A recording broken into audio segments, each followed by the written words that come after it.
Gabi na po ngayon kasi mag-alas 7 na. Ang gabi po tayo ngayon.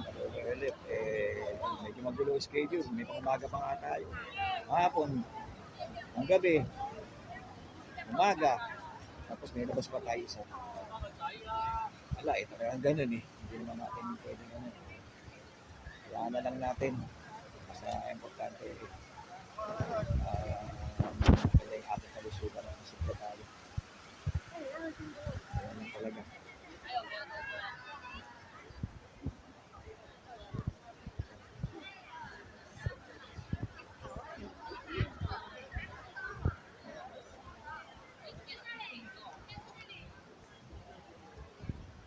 Maraming tao.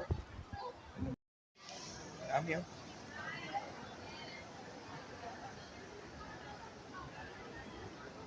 Ang dami. Kaya hindi nakawalan dito. Talagang napaka nila. Bagay, tourist spot to eh. Pero minsan konti lang. Ngayon, ang dami. Halos araw-araw na mapasok ako eh. Daming tao. Siya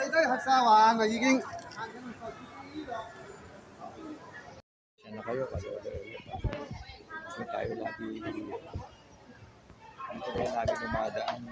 Wala nang mga lugar na tayo pupunta. Mga kainan dito. Milk tea. Iba.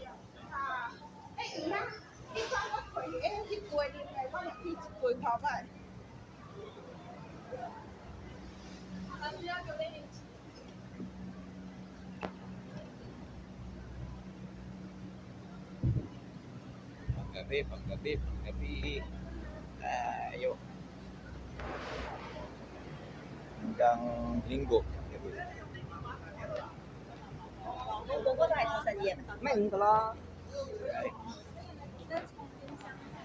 Ay, stop. Hindi tayo pwede hindi tayo pwede dumiretso kasi na-stop. 1.5 yata yung ano yan, yung penalty. 1.5. Patay tayo dyan, sayang din yun. 10,000 pesos yun. Pero, Kuya Neil. Oo, dapat dyan tayo dadaan sa kabila. Maganda-ganda ang view. Diba? Ayan yung dun sa parang may Tagaytay. Tapos parang yung bahay ni Rapunzel doon. Right. Ayun. Ito ulit sa Casino Lisboa. Ayan, tapos makuling na. Tapos ito, Grand Lisboa.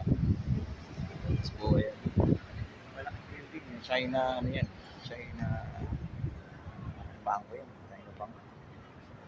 Hotel Lisboa naman yan. Hotel Lisboa. Dito sa ilalim ng flyover ulit. Crossing. Sa ilalim niya. Ay dadaan. Ayan. Babush.